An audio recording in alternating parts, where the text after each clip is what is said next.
You're looking at me and you're thinking, why did you not iron that shirt? I know.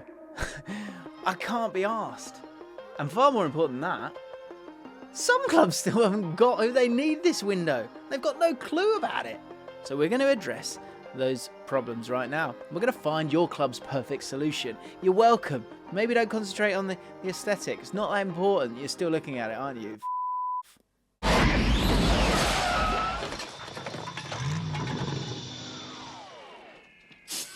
Right, this is Jim from the future. You're about to see Jim from the past, although of course it's the future for you guys as well. That's not important right now. What is important is that this is the second in a two-part video where we've got a fantastic episode of The Narrative this week where every fan from every club is putting forward a dream signing, but I'm going to be putting forward a realistic signing. I'm not sure I said that in past Jim, who you're about to see. You're going to see me later. Just to be clear, future Jim, hat, present/past Jim, bulk of the video Jim is non-hat Jim. Now, stay with me because I think the important thing to say here is the reason I'm talking to you right now is because some of those dream signings were some of the signings that I put forward as well. And so I've now replaced them with new signings that you're going to see later in the video.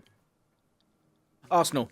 Hugo Ekitike, the one profile they don't have. Loan move we're going to go with here. The difference between Arsenal and Man City is that Man City have the option to just pump it long and pump it in the box for Haaland to score at the back post. E.g. Sheffield United. Okay? You saw the goal. Back post party. Yeah, Haaland was on there. Can you do that with Arsenal? I'm not sure you can. And this is the one profile that Arsenal currently don't have in their squad. But the big problem is that these strikers are genuinely quite rare at the minute. So get Hugo in on loan for a season, and it's a good solution for Arsenal, in my opinion, as it would allow them to go and get someone like Evan Ferguson next season. For an extortionate price, of course. Aston Villa, Quillinshi Hartman, the smartest move possible. Estimated cost 20 mil. It's no secret that Aston Villa are on the hunt for a left-back at the minute with Luca Digne, however you want to say it, possibly on his way out of the club. There have been strong links with Marcus Acuna, and that makes sense given that he's one of Monchi's favourites, but he's 31 and only going to go downhill from this point, let's be honest. It finds us all, sadly. And Hartman, on the other hand, is 21 and fresh off a breakthrough season at Feyenoord. And what I really like about him is that he's one of that new breed of modern fullbacks who can play inverted in possession. He's 21, he's 6 foot tall, and last season he put forward 6 goal contributions. There's a lot to like about him, and he'd be such a great asset for the club, and he's going to hold his value really well. Bournemouth, Gabriel Sara. Get this lad in before someone else does. Estimated cost 25 million, but Bournemouth, they've splashed the cash.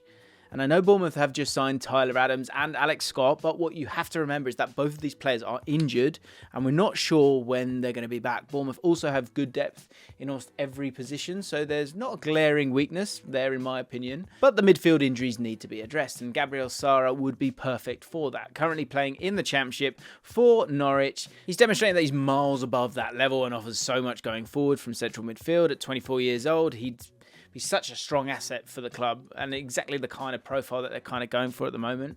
From his opening 4 matches, he scored once, registered 2 assists, created 4 big chances, and he's averaging 4.8 key passes per 90, which is crazy. That's a mad number. You know, get him for about 25 million and sell him in a year or two for 60. Bob's your uncle. Sally's your aunt. Brentford, and I could not believe that my pick for Brentford was in the narrative episode. I'll give you a clue. It's from the... Go check out that video. Again, I'm teasing it too much. What I will do is tell you who they could go for instead. And obviously, it's always a bit random when it comes to Brentford. That's why they're fantastic. And this guy's Brentford all over. That's Fares Chaibi. Estimated cost 10 million. So a bit of a cheapie here. Now, forget all players that you've ever seen associated with Brentford because Chaibi is the answer for Brentford. You've heard it here first on the JLA channel. Have you subscribed yet? He's only 20 years old and last season played his first full season in Ligue 1 for Toulouse, during which time he scored 5 goals and got 5 assists. He also profiles perfectly to what Brentford are looking for right now, a left winger who can come centrally to create chances. Remember the name, Chaibi, because there's a hidden gem there that nobody seems to know about right now, apart from you guys who are in the know now. Well done. Congratulations. You've made a great choice clicking on this. Thiago Almada, mouth-wateringly perfect. Estimated cost 20 million. With Enciso's injury, I think Brighton need a player who can play as a hybrid attacking midfielder, wide player, sort of one of those two in what remains of this window. And Thiago Almada is going under the radar of Premier League clubs, which is crazy given not only his stats, but also how good he is on Football Manager, which is the main barometer for all of us, is it not? In 23 appearances this year, he scored 9 goals and registered 12 assists for Atlanta United. He's 22 years old, and he's very similar profile to Enciso, with the club playing in Europe as well this season. Depth is an area that they need to continue to strengthen, and it can't be a bad thing. I know they've got a solid amount in other positions, but not in this one. Burnley, Ryan Sessegnon. I think he's perfect for Burnley. The estimated cost, look, probably a loan maybe, or I don't know, 15 million, sort of chuck that in and they might take it. They probably want a little bit more. I don't know. Let me know actually in the comments down below. Ryan Sessegnon, especially maybe Spurs fans, how much would you want, or how much would you be happy for him to go? What's the lowest number you'd go for? Last season, Burnley's fullbacks were so important, Ian Maatsen being the crucial one, and they were impressive in terms of overall contribution going forward, but also how they work in company's system. So whilst Burnley aren't exactly playing the same system this year, they still need a left back that can contribute in the final third, as they currently only have Charlie Taylor as a natural left back. Sessegnon feels like he'd thrive under company's management and would also benefit from a permanent move away from Spurs, I think, to reignite his career and allow him to be important in a team. He's still only 23 years old and he could be an absolute gem for them. Chelsea. Obviously, you've got to do every team, but this is Chelsea.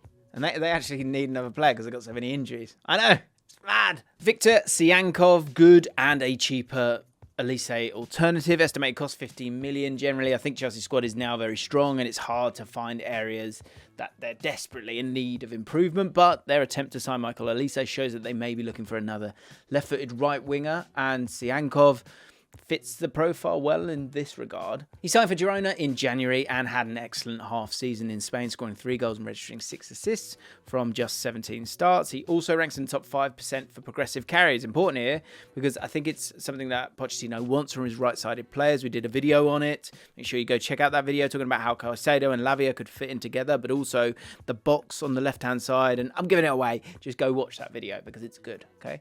The ability to start wide and progress inside. Siankov would be great at that. He would also probably be happy to be an understudy to Sterling and a rotational option. At 25, he's good enough to come in now and make a difference and compete with Madueke. Crystal Palace, Nicholas Füllkrug. Perfect for what Crystal Palace need. Estimated cost, 20 million. Yeah. Palace are crying out for a striker, but there's a problem. The market is extremely thin and competitive at the moment for players in this specific position. But Füllkrug, I think he could well be an option. Look, he's 30 years old, but that isn't that much of a problem, I don't think. He was the Bundesliga's top scorer last season with 16 goals, but also has 7 goals in 9 caps for Germany. He also did this playing for Werder Bremen side that finished 13th, I think it was last season. Because he plays for Bremen, there is a good chance that Palace could pinch him. So pinch him! Everton, we had to switch this out. Sailormakers has gone on loan, so we're going to go for Ritsu Doan. Yes, underrated, could be available though. Estimated 15 million, same as Everton were trying to buy Nonto for. And at 25, Ritsu Doan is arguably really well suited to Everton under Dyche. Profile-wise, he's actually very similar to Iwobi, which is an important factor to consider when you think that Iwobi's contract runs out in 2024. Doan can play either as a winger or in a central area and often interchanges between the two. He also plays for Freiburg, who finished 5th in the Bundesliga last season, but don't really have the financial power to say no to a Premier League club. So much so that Everton may actually be able to get away with a loan to buy deal. Doan averaged 2.68 shot creating actions per 90 last season, which mostly came from open play or being fouled and earning his team a free kick or penalty. A creative spark Everton are desperate for right now at right midfield. So I'm so excited I can't even speak. Fulham, and could Kelechi Iheanacho become Iheanacho? It's an old one, but it's a great one.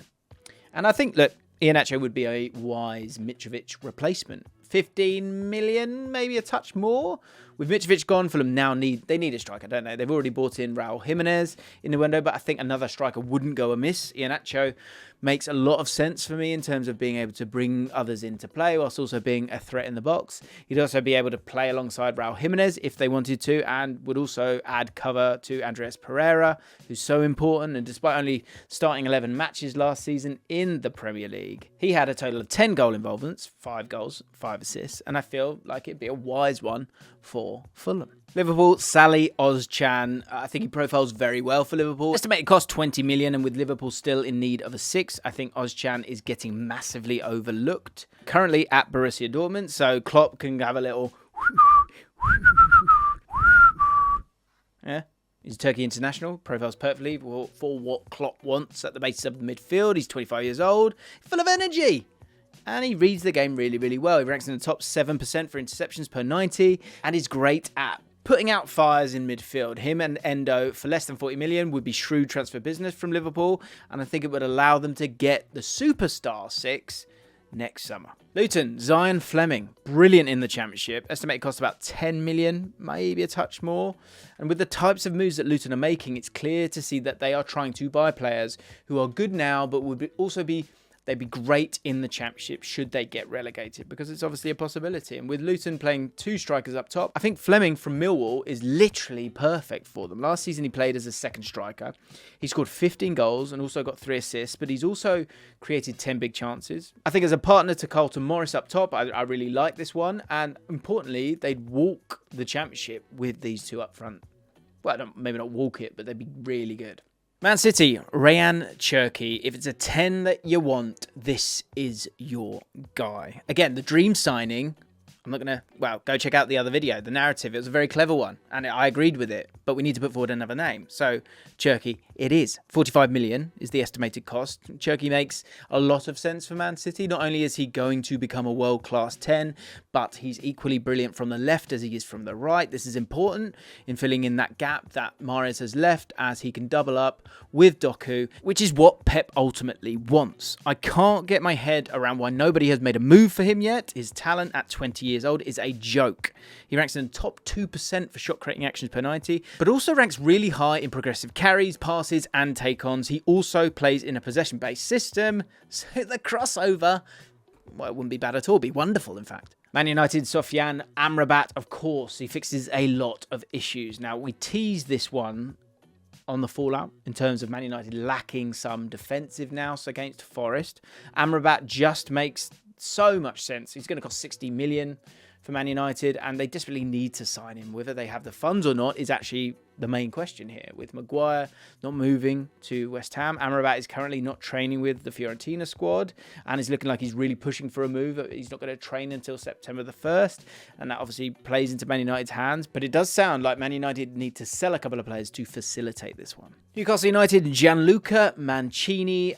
It's the only position Newcastle need depth in. Estimated cost 30 million, and when you look at Newcastle's squad, it's only one position that they really need depth in now, centre-back. Botman has obviously just got injured, and the only cover is Jamel Lascelles, and this could be a problem with Champions League football this season. I think Mancini is the perfect fit for them as that right-sided centre-half option. He currently plays for Roma, who play a 3 at the back, but in possession, Newcastle's defence does often resemble a similar thing, a back 3 with Trippier that little bit higher up. So he's 27, he's 6'3", he's good to go.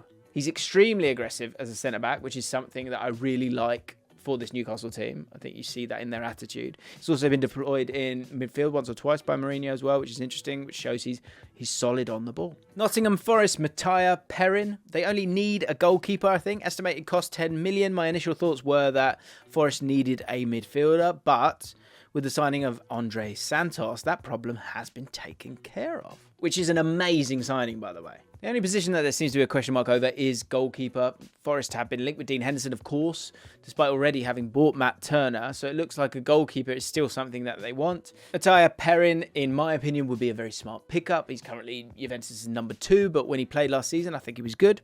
And he was a great shot stopper as well, generally. But with Szczesny now back, he's going to be out of favour again, and maybe he'll be available. Sheffield United, Shea Adams, another striker, is crucial for Sheffield United. Sheffield United look very weak up front. They also lack Premier League experience in this position and every other position.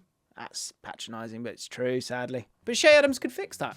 With Everton's interest having cooled, it looks like Che Adams could be available for Sheffield United. Southampton reportedly want 18 million for him, but only 5 million up front. So considering that they've also bought Cameron Archer too, Che Adams with Archer could maybe be enough to stay up through their goals alone. The partnership, I think, would work really, really well, in my opinion. Tottenham, Santiago Jimenez, great backup, all rotation striker, estimated cost 30 million. Ange is well known for finding gems outside the top 5 leagues, and I think we have another one here. Santiago Jimenez played in the Feyenoord title-winning team last season, and what he showed was that his movement allows those wide players to excel, which is really important, of course, when it comes to Tottenham. He also scored 15 goals in the league, whilst also facilitating others with his movement into the channels or in behind. He's a striker that doesn't need many touches of the ball, but still influences matches off the ball. This is a perfect player for Ange's system, and he's only 22.